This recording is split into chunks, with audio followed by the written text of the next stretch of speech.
आध्यात्मिक जागरण या spiritual awakening एक बेहद गहरी व्यक्तिगत और अडिग यात्रा है जो न केवल हमारे विचारों और दृष्टिकोणों को बदलती है बल्कि हमें अपने अस्तित्व, अपनी पहचान और जीवन के असली उद्देश्य से भी अवगत कराती है। ये केवल बाहरी परिवर्तनों की बात नहीं है, बल्कि ये हमारे भीतर एक गहरी समझ और आंतरिक शांति की तलाश होती है। ये यात्रा एक लहर की तरह है जो हमें धीरे धीरे अपने भीतर के गहरे अंधकार से बाहर निकालकर प्रकाश की ओर ले जाती है। हर किसी का आध्यात्मिक अनुभव अलग होता है, लेकिन इस यात्रा में 5 मुख्य चरण होते हैं जो आमतौर पर हर व्यक्ति को महसूस होते हैं। आइए इन 5 चरणों को और विस्तार से समझते हैं और साथ ही ये भी जानते हैं कि इस यात्रा में हमें क्या सीखने को मिलता है। पहला चरण, अहंकार, ईगोइक स्टेट। ये वो चरण है जब हम अपने जीवन में पूरी तरह से बाहरी दुनिया और अपनी व्यक्तिगत पहचान से जुड़े होते हैं। हम अपनी स्थिति, भौतिक संपत्ति, रिश्तों, सामाजिक प्रतिष्ठा और अपनी मानसिक सोच को ही अपना अस्तित्व मानते हैं। हम सोचते हैं कि हम वही हैं जो हम समाज या हमारे आसपास के लोगों द्वारा निर्धारित किया जाता है। हमारी पहचान, हमारे विचार और हमारे भावनाएं ही हमें हम बनाती हैं। इस अवस्था में हम अपनी पूरी पहचान को अहंकार यानी उस काल्पनिक व्यक्ति के रूप में देखते हैं जिसे हमने खुद ही अपने अनुभवों, समाज की मान्यताओं और रिश्तों से जोड़ा है। इस अवस्था में जीवन में हर कदम असुरक्षित और अव्यवस्थित लगता है। हमारे पास किसी भी स्थिति पर नियंत्रण नहीं होता और ये महसूस होता है कि हम जीवन के जटिलताओं से घिरे हुए हैं। हमें लगता है कि हम कोई शक्तिशाली चीज नहीं है, बल्कि जीवन के हाथों में एक कठपुतली है। हर छोटी बड़ी घटना हमें चकित करती है और हम अपने भीतर खो जाते हैं। ये भूल जाते हैं कि हम इन विचारों से परे हैं। यहाँ हम अपनी खुद की मान्यताओं से बांधकर केवल प्रतिक्रियाएं देते हैं, बजाय इसके कि हम सचेत रूप से जीवन को जीने का प्रयास करें। दूसरा चरण, अहंकार, मृत्यु, ईगो डेथ। ये चरण वो है जब हमारी मानसिकता और पहचान को पूरी तरह से एक नई दिशा मिलती है। ये एक आध्यात्मिक मृत्यु का अनुभव होता है, जहां हमारी पुरानी पहचान, हमारे बनाए हुए विचार, हमारी आदतें और वो सब कुछ जो हमने खुद के बारे में सोचा था, वो सब टूट जाता है। ये एक अनुभव होता है जहां हम ये समझने लगते हैं कि हम जो कुछ भी अपने बारे में सोचते थे, वो सिर्फ भ्रम था। हम महसूस करते हैं कि हम केवल शरीर, विचार और भावना से कहीं अधिक हैं। हम अब अपनी आंतरिक ऊर्जा, अपने असली स्वरूप से जुड़ने की प्रक्रिया में होते हैं।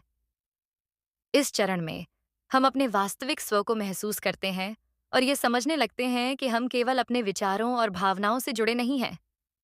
हम एक गहरी शांति और निर्विकार अवस्था का अनुभव करते हैं, जहां हम अपने ईगो से बाहर निकलकर एक नए दृष्टिकोण से जीवन को देखते हैं।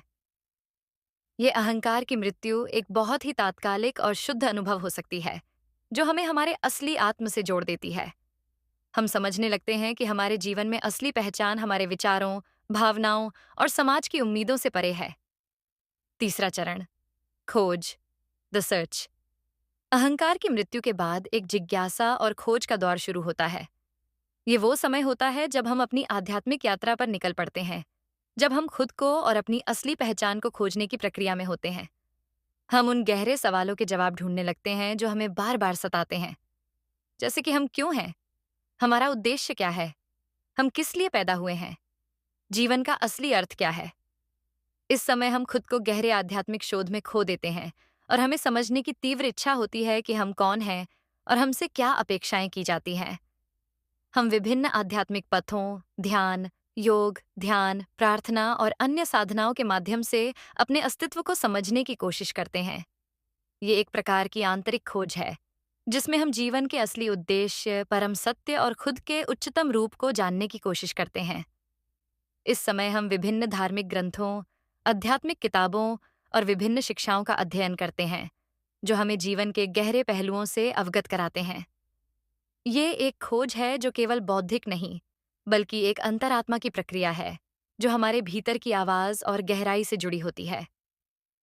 चौथा चरण, आत्मा का उभरना, इमर्जेंस ऑफ ऑथेंटिक सेल्फ। खोज की प्रक्रिया में हम अंततः अपनी असली पहचान को महसूस करना शुरू कर देते हैं। हम अब वो व्यक्ति नहीं हैं जो पहले थे।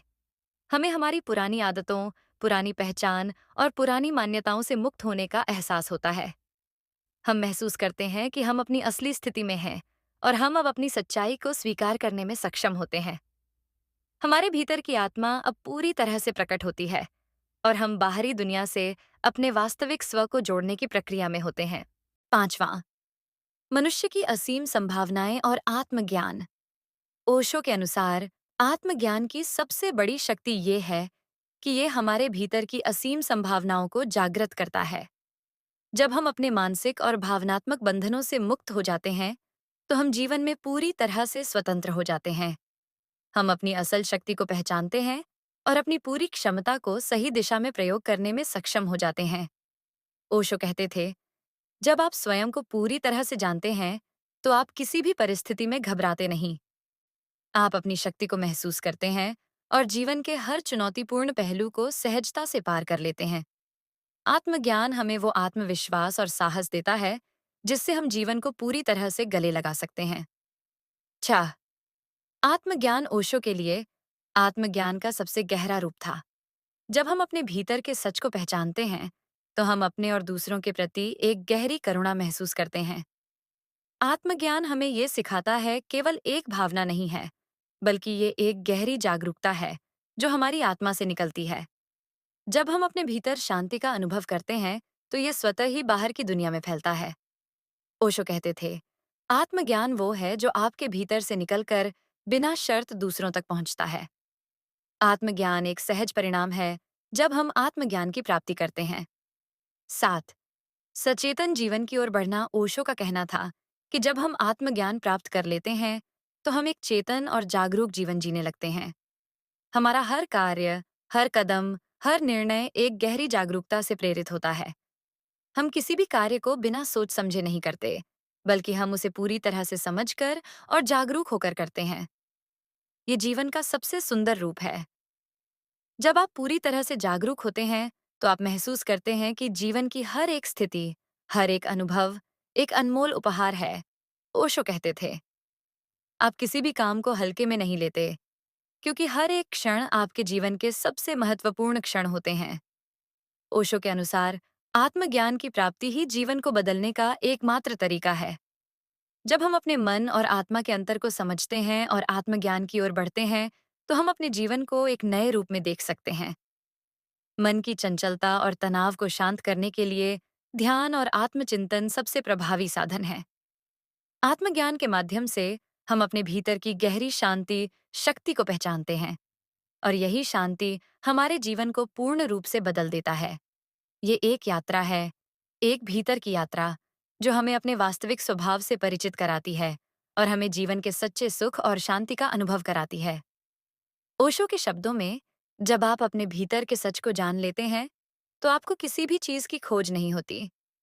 आप पूर्ण हो जाते हैं। यही जीवन का सबसे बड़ा रहस्य है।